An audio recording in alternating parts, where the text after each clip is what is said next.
नमस्कार दोस्तों, मेरा नाम है शुभेंदु मोहंता। मैं आप सबका स्वागत करना चाहता हूं हमारे चैनल इंडोविस्टोपीडिया पे। आज हम बात करने वाले हैं पब्लिक प्रोविडेंट फंड के बारे में।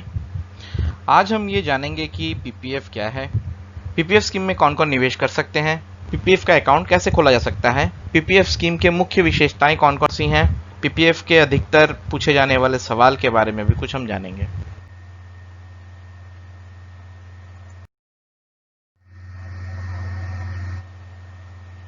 आइए दोस्तों, बात करते हैं पीपीएफ स्कीम की हिस्ट्री के बारे में। पीपीएफ स्कीम की शुरुआत 1968 साल में नेशनल सेविंग इंस्टीट्यूट वित्तीय मंत्रालय भारत सरकार के द्वारा किया गया था। इस स्कीम को कई बार संशोधन किए गए हैं। इस स्कीम में आखिरी संशोधन 12 दिसंबर 2019 में किया गया है। इस नए संशोधन में जो नए बातों का ध्यान दिया गया है उनमें से कुछ चीज़ें हैं।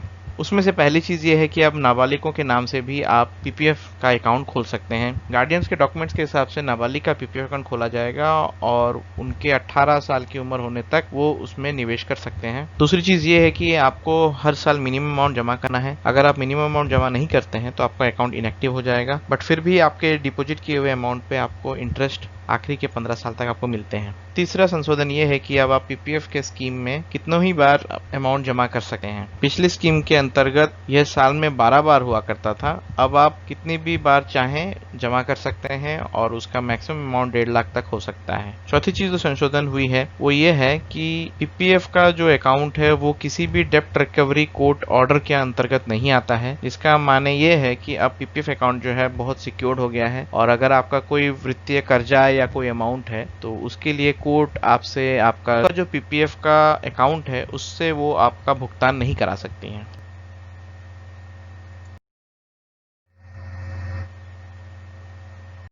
पीपीएफ स्कीम के बारे में संक्षेप में थोड़ा जानकारी ले लेते हैं। ये एक डेप्ट निवेश की स्कीम है जहां फिक्स्ड इंटरेस्ट रेट लगाए जाते हैं जो भारत सरकार के द्वारा निर्धारित किए जाते हैं। पीपीएफ भारत के सबसे भरोसेमंद निवेश के फंड में से एक है जिसके रिटर्न्स निश्चित और सुरक्षित होते हैं। पीपीएफ में निवेश के द्वारा आप आयकर विभाग के सेक्शन 80C के अंतर्गत में 1.5 लाख तक की इनकम टैक्स में छूट भी ले सकते हैं।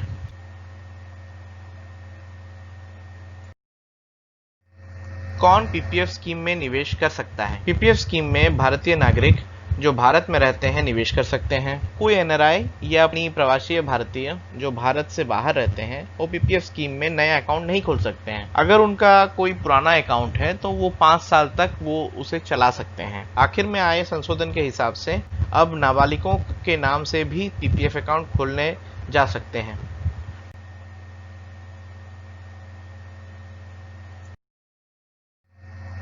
पीपीएफ स्कीम में अकाउंट कैसे खोलें? पीपीएफ स्कीम में अकाउंट सरकार के द्वारा निर्धारित 23 बैंक और पोस्ट ऑफिस में खोले जा सकते हैं। इसे खोलने के लिए आपको कुछ ज़रूरती डॉक्यूमेंट्स की ज़रूरत पड़ती है जिसमें से कुछ के नाम हैं व्यक्ति प्रमाण पत्र जैसे आधार कार्ड, ड्राइविंग लाइसेंस, पासपोर्ट इत्यादि, पता प्रमाण पत्र, नॉमिनी का घोषणा पत्र, आयकर विभाग से लिया गया पैन कार्ड, कुछ पासपोर्ट साइज फोटो और नाबालिगों के लिए बर्थ सर्टिफिकेट यानी एज प्रूफ की जरूरत पड़ सकती है।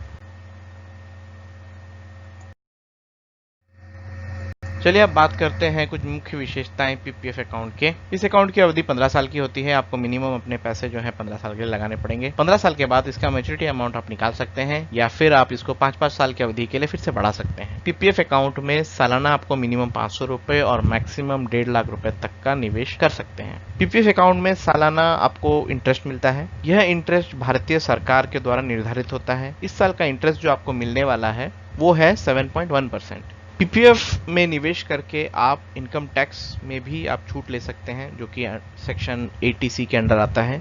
अगर आप इस स्कीम में निवेश करते हैं तो आप 1.5 लाख तक की छूट अपने आय पे ले सकते हैं। पीपीएफ स्कीम में जमा किए हुए राशि पे आप 6 साल के बाद लोन भी ले सकते हैं। इस लोन का अमाउंट मैक्सिमम 25% होता है आपके जमा किए हुए पूंजी का। यह लोन 15 साल में सिर्फ एक ही बार लिया जा सकता है। पीपीएफ अकाउंट एक व्यक्तिगत अकाउंट होता है। एक व्यक्ति एक पीपीएफ अकाउंट ही खोल सकता है। अगर आप चाहें अपने माता पिता, अपने बीवी बच्चों के नाम से भी पीपीएफ अकाउंट खोल सकते हैं।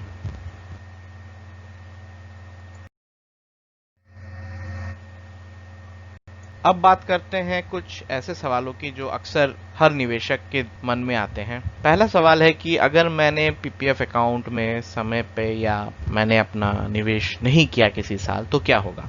अगर हम एक साल निवेश नहीं करते हैं तो हमें एक पेनल्टी देनी पड़ती है जो 50 रुपए की है और आपका अकाउंट रेगुलराइज हो जाता है। अगला सवाल आता है कि क्या मैं पीपीएफ अकाउंट को एक और बैंक या पोस्ट ऑफिस में ट्रांसफर कर सकता हूँ। जी हाँ, आप अपने पीपीएफ अकाउंट को किसी अन्य बैंक या पोस्ट ऑफिस में ट्रांसफर कर सकते हैं। अगला सवाल आता है कि क्या पीपीएफ अकाउंट के जो रिटर्न्स होते हैं वो टैक्स फ्री होते हैं। इसका जवाब यह है कि जी हाँ, पीपीएफ अकाउंट में जो भी आपको रिटर्न मिलता है मैच्योरिटी पे वो 100% टैक्स फ्री होता है।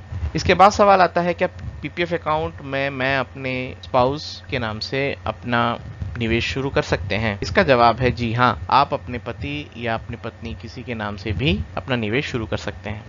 अगला सवाल आता है कि पीपीएफ के अकाउंट खोलने के लिए क्या उस बैंक में बैंक अकाउंट होना जरूरी है। इस सवाल का जवाब है जी नहीं, आपको उस बैंक में बैंक अकाउंट खोलना जरूरी नहीं है, पर ये सुविधाजनक है। अगर आपका उस बैंक में खाता है तो सालाना जो पैसे जमा करने हैं उसमें भी सुविधाएं होती हैं, इसलिए अगर आप अपना बैंक अकाउंट एक खोल लेते हैं तो उसमें आपको कोई दिक्कत नहीं है।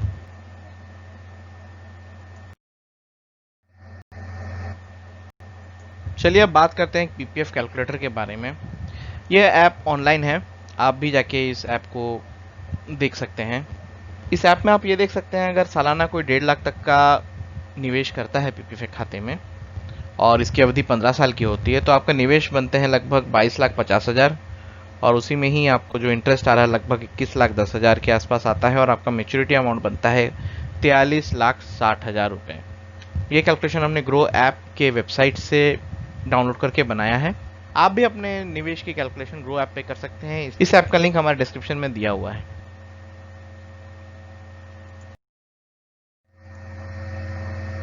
आप ये देख सकते हैं कि पीपीएफ के इंटरेस्ट रेट साल दर साल गिरते जा रहे हैं। 1986 साल में ये 12% हुआ करते थे, कुछ समय तक ये 8% में बहुत सालों तक रहा, 2011 तक, और उसके बाद यह बढ़ना और घटना शुरू हुआ है और ये जो 7.1% आप इस साल का देख रहे हैं, यह बोला जा रहा है कि ये 46 सालों में सबसे कम के नजदीक आ गया है।